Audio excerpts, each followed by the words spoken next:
नमस्कार, आप देख रहे हैं पुलिस वाला वेब न्यूज। मैं हूं आपके साथ हर्षिता मिश्रा।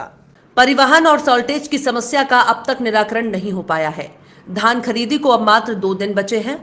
धान परिवहन में लगे वाहनों के चालक परिचालक रास्ते में धान की चोरी करते हैं। धान खरीदी केंद्र के सोसाइटी कर्मचारियों ने इन्हें रंगे हाथों पकड़ा, फिर भी अब तक कोई उचित कार्यवाही नहीं हो पाई है।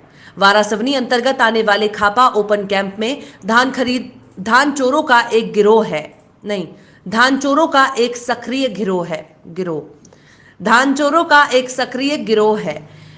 एसएमएस समस्या के कारण धान खरीदी वर्ष 2020-21 में किसान परेशान और काफी दिक्कतों में रहे, तो वहीं लगातार देखने को मिल रहा है कि जिले के सैकड़ों किसान अपनी उपज धान इस वर्ष सरकारी समर्थन मूल्य पर बेचने से भी वंचित रह जाएंगे। अब भी खरीदी केंद्रों में धान के उठाव की गति बेहद धीमी होने का असर भी खरीदी पर पड़ रहा है। शासन का नियम है कि खरीदी के 72 घंटे के अंदर खरीदी केंद्र से धान का उठाव हो जाना चाहिए, क्योंकि धान का उठाव नहीं होने से खरीदी केंद्र प्रभारियों को नुकसान तो झेलना पड़ता ही है, उसके अलावा खरीदी केंद्रों में जगह नहीं होने से धान खरीदी कार्य प्रभावित भी होता है। जिले में इस नियम का कहीं भी पालन नहीं हो रहा है। हालत यह है कि खरीदी शुरू हुए 57 दिन बीत चुके हैं, लेकिन अभी तक तय मात्रा में धान का उठाव नहीं हो पाया है। उठाव नहीं होने से खरीदी केंद्र धान की बोरियों से अटे पड़े हैं। खरीदी केंद्रों में तो धान रखने तक की जगह नहीं बची और खरीदी कार्य प्रभावित हो रहा है। इसके अलावा सबसे बड़ी समस्या यह है कि जिले के बहुत से खरीदी केंद्र प्रभारी तय मात्रा में धान तौलकर और बोरियां गिनकर परिवहन के लिए देने के बावजूद भी सॉल्टेज जैसी आर्थिक मुसीबत का सामना करने के लिए मजबूर हैं। इसका सबसे बड़ा कारण धान परिवहन में लगे वाहनों के चालक परिचालक द्वारा धान को कैंप ले जाते वक्त रास्तों में धान की चोरी कर लिया जाना बताया जा रहा है।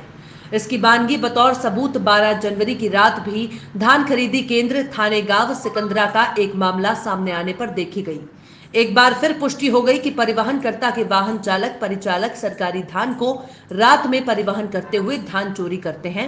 खरीदी केंद्र थानेगांव से धान ट्रक में भरकर खाप कैंप भेजा जा रहा था, जिसे मेहंदीवाड़ा में रोककर रात के अंधेरे में उससे धान की बोरियां चोरी की जा रही थी, जिसे यहां के सोसाइटी कर्मचारियों ने ट्रक चालक परिचालक को रंगे हाथों धान चोरी करते पकड़ लिया और तत्काल डायल 100 को सूचना देकर बुलाया गया। फिलहाल इस मामले पर अभी कार्यवाही लंबित है। ये जांच का विषय है। सॉल्टेज की समस्या से जूझ रहे धान खरीदी केंद्र के प्रभारियों का कहना है कि सॉल्टेज की क्षतिपूर्ति राशन परिवहनकर्ता से वसूली जानी चाहिए, क्योंकि उनके वाहन के ड्राइवर धान चोरी करके बेच देते हैं और सॉल्टेज आता है। जिले के धान खरीदी केंद्र लड़सड़ा, थानेगांव, गर्रादीनी, गढ़ी सहित अन्य केंद्रों में भी परिवहन और सॉल्टेज जैसी समस्या लगातार बनी हुई है, जिसका निराकरण समय रहते होना मुश्किल ही लग रहा है। सर, आपका परिचय? मेरा नाम जनकलाल पंचेश्वर जी। आप खरीदी प्रभारी किस केंद्र के? थानेगांव की सेवा सहकारी समिति थानेगांव जी। क्या क्या समस्या आ रही सर आपको धान खरीदी में? समस्या आ रही सर, बारदाना बहुत फटे आए हैं जी, और जिसमें मतलब परिवहन नहीं हो रहा है। कितना शेष है अभी परिवहन होने का? परिवहन होने का है 7,760 कुंटल 80 किलो जी। और सॉल्टेज कितना है अभी तक? सॉल्टेज है 20 कुंटल।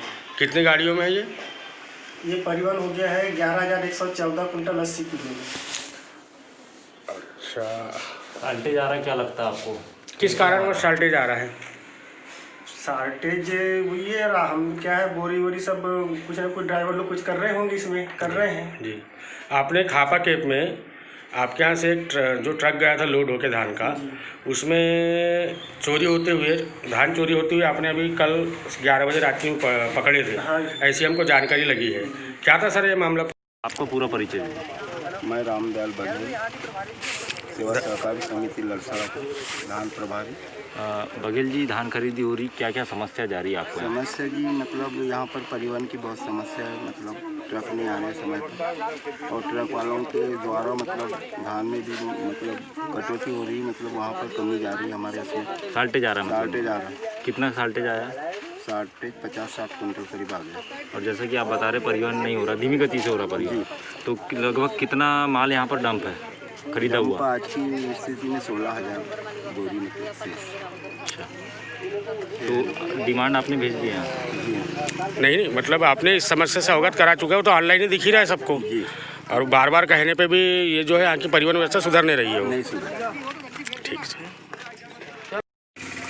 सर आपका परिचय? हाँ, मैं ओपी बिसेन, धान खरीदी प्रभारी गढ़ी। जी बिसेन जी, क्या क्या समस्या आ रही है आपको खरीदी केंद्र में इस बार? समस्या हमारे यहाँ सर परिवहन पे है अभी तो। जी जी परिवहन की दिक्कतें हैं, गाड़ियाँ लग नहीं रही है, जी खरीदी समाप्ति नहीं हुई है, जी जी। परिवहन बहुत है। कितना परिवहन शेष होगा? कितनी बोरियां आपके आप जो पेंडिंग है रेडी है परिवहन के लिए? 45,672 बोरी। 45,672 बोरी, बोरियाँ, हाँ। मतलब अब बफर लिमिट पार हो चुकी है। जी हाँ जी सर। तो इस संबंध में आपने अब किसी से शिकायत करें या कुछ निवेदन करें परिवहन को हम लेकर? एसडीएम साहब से किए, तहसीलदार से किए, जी। आए भी, जांच में भी आए, देखे, जी जी निरीक्षण भी किया है, लेकिन टिप्पणी लिखी हुई है इनकी। जी।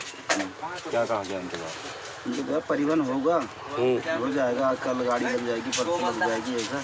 अच्छा, मतलब जिस हिसाब से आप धान खरीदी हो रही है उसके आधार पर परिवहन नहीं हो पा रहा है, परिवहन नहीं हो रहा है। जबकि सर अभी एक नियम ये है कि 72 घंटे के अंदर परिवहन करना है, करना है, हाँ। तो वो नियम यहाँ पर जो है उसको फॉलो नहीं किया जा रहा है। अनुबंध मतलब 72 घंटे के अंदर होने का हमने अनुबंध भरे थे, जी जी, तो नहीं हो रहा है। अब नहीं हो रहा। और इसको लेकर क्या समस्या आ रही, साल्टेज वगैरह? साल्टेज आए कितने गाड़ियों में आया आपका साल्टेज आपके? हमारे यहाँ 25 गाड़ी में आए, 3 कुंटल, कोई में 4 कुंटल। टोटल कितना